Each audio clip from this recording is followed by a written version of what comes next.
Before long, Caden's birthday was approaching. He hesitated for days, unsure whether he should tell Matteo or not. He didn't want to make him feel pressured, so in the end, he chose to keep it a secret. Friends and classmates organized a grand birthday party for him, a celebration that lasted all night. The next morning, Caden headed to the bakery. The moment he saw his boss, he couldn't help himself. He ran over and hugged Matteo tightly, carefully wiping the streaks of cream still clinging to his face. He asked, "Why didn't you tell me about your birthday?" Caden confessed sincerely, "I really wanted you to wish me a happy birthday. But we're still in that ambiguous stage, not exactly lovers yet. I didn't want you to feel pressured." The innocent, utterly adorable little bear was impossible for Matteo to resist. He laughed softly. "We've been getting along really well lately, and there will be many more dates to come." Still, Caden couldn't shake his unease. Every date seemed to end in their 36-position workouts, and he feared Matteo still only cared about his body. Just as Matteo was about to comfort him, the little bear had already fallen asleep. When he woke up at Matteo's house, it was already afternoon.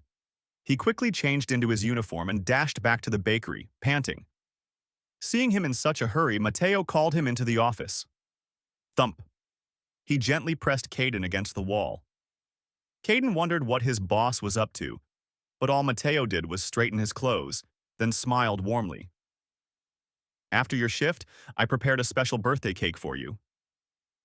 Hearing this, the little bear's face lit up, filled with eager anticipation. After work, Caden followed Matteo into the office. Immediately, Matteo pushed him onto the desk, pulling out fresh cream and fruit. It turned out, Caden himself was the centerpiece of this birthday cake. After some deft maneuvering, the special creation was complete. As they shared the cake, Matteo looked at Caden and said, "Now I truly like you, not just your body.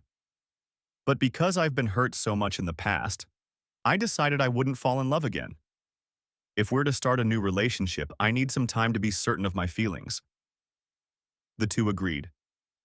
Once Matteo confirmed his feelings, he would personally confess to Caden.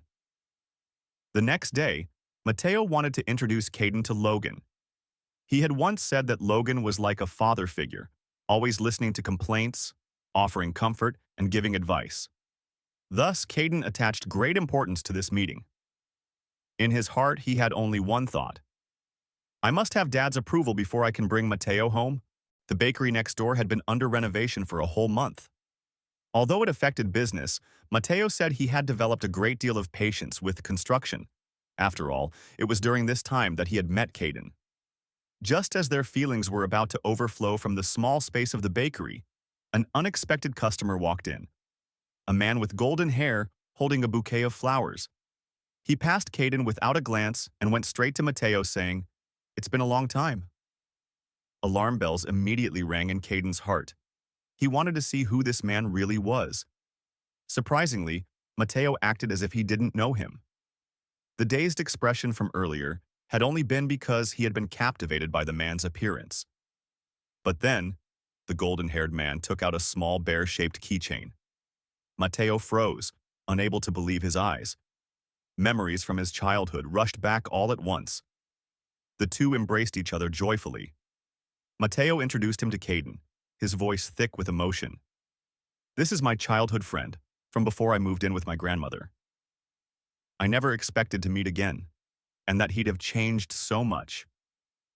Caden immediately realized the teddy bear he had seen in Matteo's home had been a gift from this man. The man's name was Andrew. His father was French, and after parting ways with Matteo, Andrew had moved to France. The two had been apart for 20 years. Now back, he ran a fashion company. He also introduced Matteo to his secretary and best friend, William. Andrew explained that he had to leave temporarily, but that they would surely see each other often in the future, as the studio under renovation next to the main bakery belonged to him. Both Matteo and Caden were left speechless. One morning, Caden secretly glanced over at the studio, just as Matteo caught him. He asked, "Are you checking on Andrew's studio?" Caden frowned, suspicious. "They've been apart for so long. How did he even find this place?" "He must have noticed you back in France." Matteo only smiled faintly. Perhaps it's because our childhood memories were so beautiful. After all, he was my very first friend. Meanwhile, Andrew was flooded with memories. The first day they met, he was a boy with unusual eyes, bullied by other children. It was Matteo who had chased them away, telling him that his eyes were beautiful and that the teddy bear was adorable. From that day on, the two became inseparable. Andrew gradually realized that Matteo was not just a playmate, but his first love. When Matteo's parents divorced and neither wanted custody, he had to move in with his grandmother. Before parting, Andrew gave Matteo a small teddy bear, saying that as long as they always thought of each other, one day they would meet again, and they would never be apart again. Because of this unexpected reunion, Caden felt a pang in his chest. He had no shared memories with Matteo from childhood. Could Andrew become a barrier between the two of them? Early in the morning, Andrew and William arrived at the bakery. Caden was fuming with anger, while Matteo, on the other hand, naturally welcomed his old friend warmly, enthusiastically introducing the bakery's croissants. Caden immediately felt crushed. Matteo's croissants were their secret token of affection. He quickly pulled out a bear-shaped cookie he had made as a substitute, only to be laughed at mercilessly. That's really ugly. Seeing that the bakery was too crowded to get close to Matteo, Andrew unleashed his superpower, buying out all the pastries in the shop and inviting the customers to eat for free. He looked at Matteo tenderly and said, "When we parted, I gave you a little bear. Now, meeting again, your bakery even bears the name Bear. We are destiny."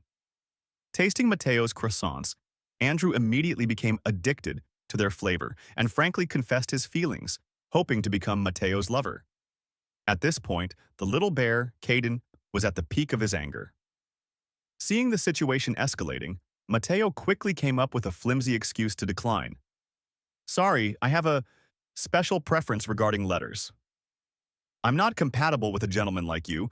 A suffocating atmosphere enveloped the bakery until closing time. Caden was so furious that he even refused Matteo's dinner invitation and stormed off alone. That evening, while Matteo was still worrying whether his little bear was still angry, Caden suddenly returned, bringing along his training Chenggo results of his practice. It turned out he had taken Matteo's earlier refusal seriously and went to practice. Matteo hadn't anticipated this surprise and had no choice but to stay silent, letting Caden deploy all his techniques in strange positions with enthusiasm. The result left Matteo nearly exhausted, but also pushed to the peak of pleasure. In the end, it was Caden who collapsed. Clearly, the pure little bear wasn't accustomed to this style. Afterward, Matteo finally explained that it had all been an excuse to reject Andrew, but Caden had taken it seriously. Thinking back, having another memory belonging only to the two of them wasn't so bad after all. Meanwhile, on the other side, William had just returned from a week-long business trip, only to be dragged away by Andrew before he could even breathe. Andrew excitedly boasted about the results of a week of training, leaving William speechless. He didn't touch any work he had been assigned, yet audaciously moved William's belongings to his own home and demanded that they live together. Even matters of romance weren't spared. Andrew insisted that William coach him. The dependency that started back in school had not changed at all. Perhaps the only person still unaware of his own heart was Andrew. William sighed. He would wait until the fool finally realized the truth, and he would never abandon him. On his day off, Andrew arrived at Matteo's house early in the morning. Matteo had assumed Andrew was coming to invite him on a date, but to his surprise, Andrew said, "Let's just consider each other friends." This, of course, was the strategy William had devised, to gradually get closer, step by step. Since Andrew had practically no other friends in the country, he suggested Matteo be his guide, wanting to take a few photos for inspiration. Matteo happily agreed. The two wandered around the scenic spots and bought a few souvenirs. To show his gratitude, Andrew invited Matteo to dinner. During the meal, Andrew asked, "What kind of person do you like?" Matteo smiled and replied, "Sweet, warm, like fresh buttered bread in the morning." At that moment, a message from Caden arrived, asking whether Matteo had eaten dinner. Matteo suddenly realized He hadn't told Caden at all about being Andrew's guide. Fearing the little bear's anger, he stayed silent. Andrew accompanied Mateo all the way to the door. As they got out of the car, Caden happened to be walking by with Harry and caught sight of them. He said nothing, simply hugged Harry and silently walked away. Mateo knew this situation was serious and hurried after him to explain. "It's just work. I was guiding Andrew. I didn't tell you because I didn't want you to worry." But Caden couldn't understand. In a low voice, he said, "Boss, it's not that I'm afraid of love. It's that I've never really been satisfied with you, have I?" Mateo was completely stunned. Memories of past wounds surged through his mind. Seeing the other with someone else, the feelings of betrayal, the sense of being deceived.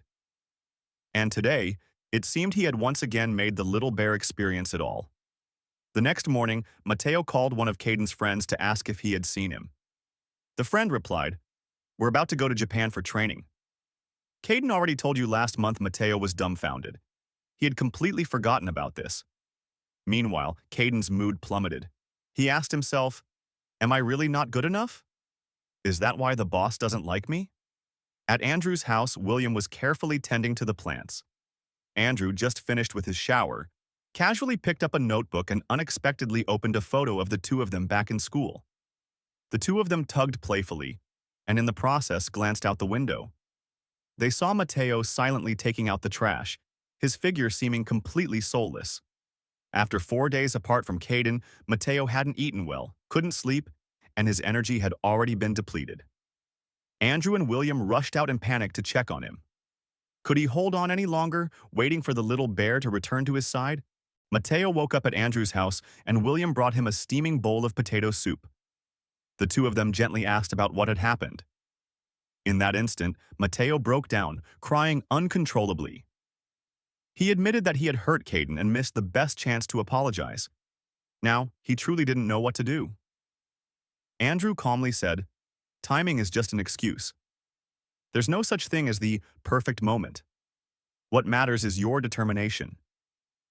Hearing this, Mateo felt a sudden clarity wash over him. That's right. There's no need to wait any longer to apologize. He sincerely thanked Andrew and William and immediately resolved to take action. As for Caden, ever since arriving in Japan for training, he had thrown himself entirely into practice, spending almost all of his time eating, sleeping, and training. Eventually, he was completely exhausted, and his teammates had to forcibly pull him aside to rest. The little bear carried not only sadness in his heart, but also a sense of grievance. He thought, "Maybe I really don't deserve the boss." Just then, a message from Mateo arrived. He wrote that he had come to Japan just to meet Caden and apologize. Caden couldn't remain calm for a moment.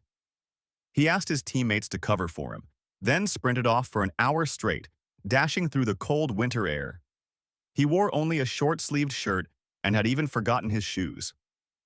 Seeing this, Mateo was overwhelmed with worry, afraid he might catch a cold. Without a word, he grabbed the little bear and jumped straight into the hot spring behind their inn. Amid the warm steam, the two of them held each other tightly. In that moment, Mateo felt more fulfilled than ever before. He solemnly offered his apology. Caden choked up, confessing his worry. "I'm too young, without achievements or the appeal that Andrew has. The boss will surely choose him." To prove his heart, Mateo took out a tablet and reenacted the scene of "Only when I see you can I lift my head."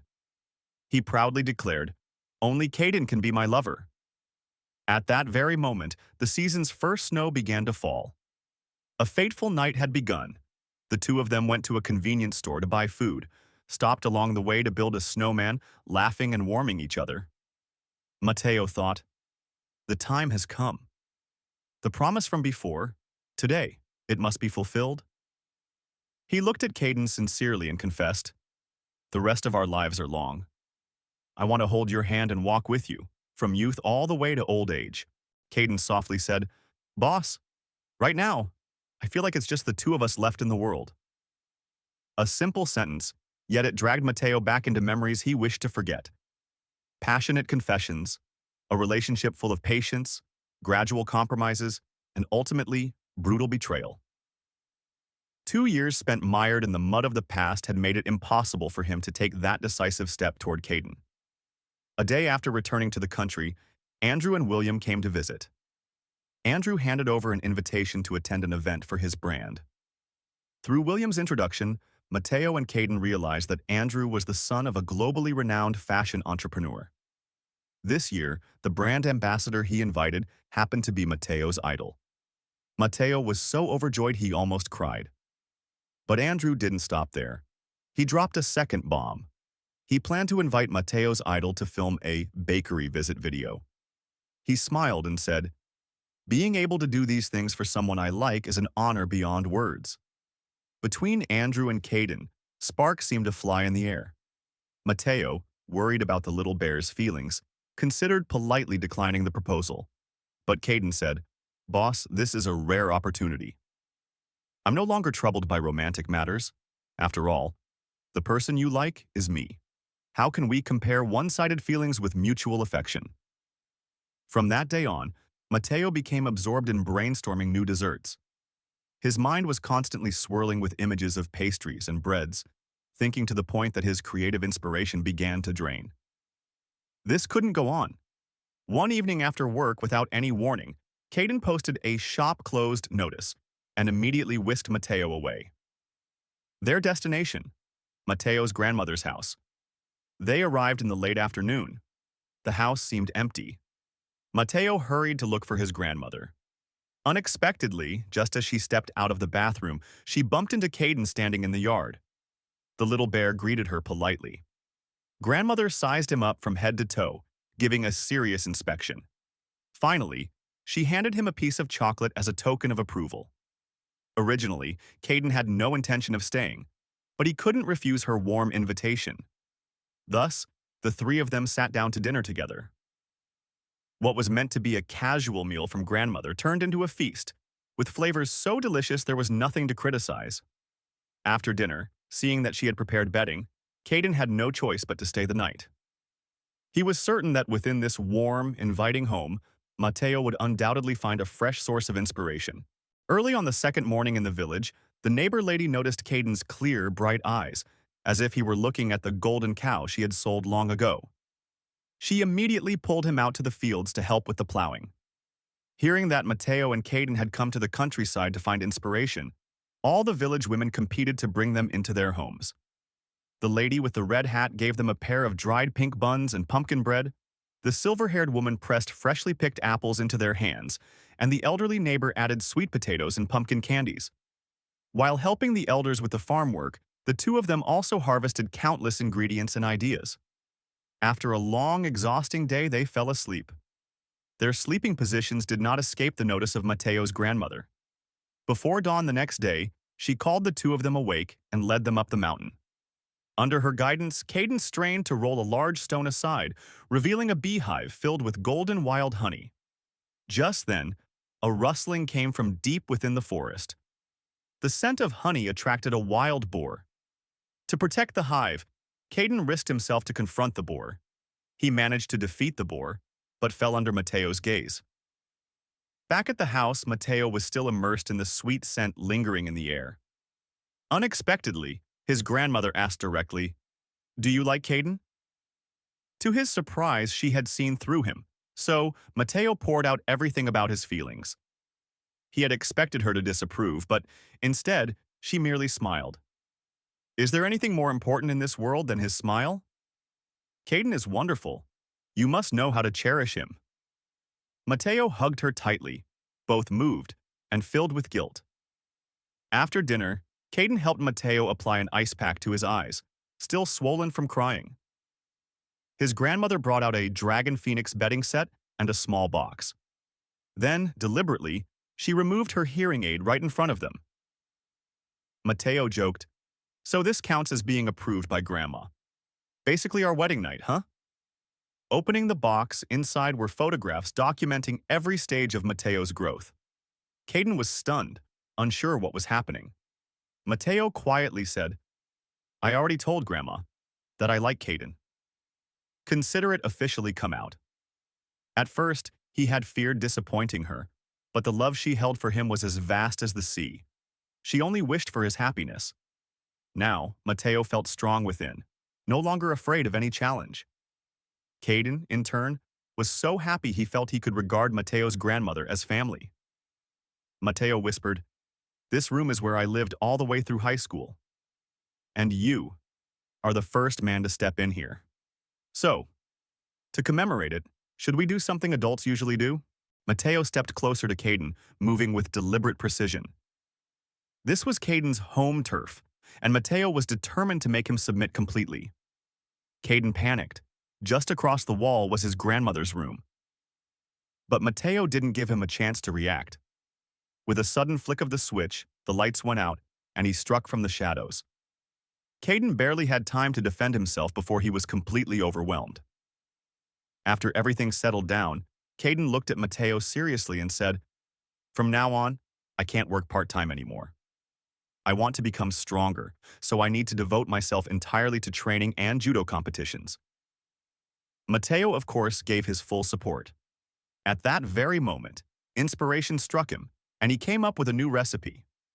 This trip back to the countryside had been a resounding success. Time passed, and the official contract day for the idol finally arrived. The intense filming schedule left Mateo extremely tense. Andrew even personally oversaw the opening. On the outside, Mateo appeared calm, but inside he was so nervous he felt as if he might lift off the ground. Then, the star of the day appeared. Andrew brought the idol into the bakery. The moment Mateo saw the idol in person, and even heard him compliment his looks, he froze in place. His heart raced, his hands shook, and when the idol unexpectedly pinched his cheek, he felt as if he might faint. Luckily, Andrew intervened just in time to rescue Mateo from overwhelming excitement. The filming officially began. When it came time to taste the desserts, Mateo presented 2 cakes, both made using ingredients he had brought from the countryside. The honey and pomelo cake released a lingering, captivating aroma, earning non-stop praise from the idol. Mateo smiled and said, "Ingredients, like life, need time, care, and patience to bring out their full sweetness. That is the flavor of love." He recalled every moment with Caden, feeling deep in his heart how love had changed him. Looking at that smile, Andrew seemed to catch a glimpse of the little childhood friend he once knew, innocent and unscathed. And now, Mateo had found that pure smile once again. At the gym, Caden had just finished an exhausting day of training.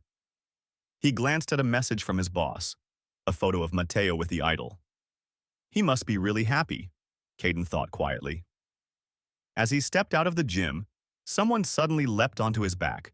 It was Mateo, coming to pick him up after work. "Let's sit out there for a while," Mateo said, guiding Caden to a bench. In front of them stretched the glittering cityscape at night. He brought along the 2 pastries he had shared with the idol earlier that day. "Of course, there has to be some for you too, Caden," he said with a smile. Holding a cupcake, Mateo continued, "On this honey cake, the word honey doesn't just mean, well, honey. There was a time when, because of the past, I thought I couldn't love anyone, and that I wasn't worthy of being loved. Until I met you, Caden, I realized the only thing I lacked was the courage to believe I was worthy of love." Suddenly, Mateo dropped to one knee in front of Caden, offering the cupcake as a makeshift engagement ring. "As long as I can be with you, I'll be 100% happy. Please, officially go out with me." Caden was moved to tears, overwhelmed by emotion. Finally, Mateo let go of the past, and the 2 of them embraced tightly under the romantic night sky. Elsewhere, Andrew, William, and the idol had just finished a hectic day and were preparing to part ways. The idol suddenly spoke. "I helped William book the room." Andrew looked surprised, not understanding. The idol smiled faintly. "It's time for you 2 to say goodbye." At that moment, William finally admitted candidly, "In exchange for the chance to become the brand ambassador, I agreed to be the idol's assistant. Today, I have to say goodbye to you." Andrew's eyes blazed with anger. "You'd risk your entire career just for one contract?" William smiled softly. "Didn't you always say it yourself? For the person you love, everything is worth it." Then he turned and walked away. Andrew stood frozen in the night, a storm of grief and sorrow swirling in his heart. Can a person really be happy to the point of going insane? The answer is yes. Ever since Mateo confessed to Caden and they officially started dating, there hasn't been a single day when he hasn't gone crazy with joy. He constantly showed off the cupcake engagement ring, carefully storing it in a box before training to avoid scratching it. Whenever Mateo called him sweetie in a message, Caden would get so excited that he'd snap a resistance band, as if turning it into a celebratory ribbon. And spinning around in circles because of love had become a daily habit. Mateo, in turn, was like a flower nourished by love, always radiant and blooming throughout the day. On the other side, however, Andrew was the complete opposite. Ever since William's breakup, he couldn't even remember how he had made it home. That sudden confession had left Andrew utterly stunned. 12 years together, and William had never expressed his feelings. Andrew had always assumed they would simply remain side by side forever. Yet now, at this very moment he confessed, it had to be because of Mateo. William wanted to end the unrequited love that had no future. Andrew couldn't bear for the breakup to conclude so abruptly. He rushed to the airport, wanting to say one last apology or offer comfort, but it was already too late. And because of work, he couldn't just leave on a whim, especially since all the effort he had poured into his projects would be wasted if he abandoned them. Andrew threw himself into his work frantically. Only work could numb his emotions and quiet his thoughts. Yet William's presence still occasionally appeared in his mind, leaving a void that nothing could fill. He simply couldn't adjust. Suddenly, an idea struck him, and Andrew dashed home. Sure enough, it had been 2 weeks since he last visited, and all of William's plants had withered from neglect. He searched tirelessly, learning how to care for each type, and slowly managed to revive them, bit by bit. Andrew thought, if everything dies, how can I ever face William again? If I can't be his lover, can we even meet again in the future?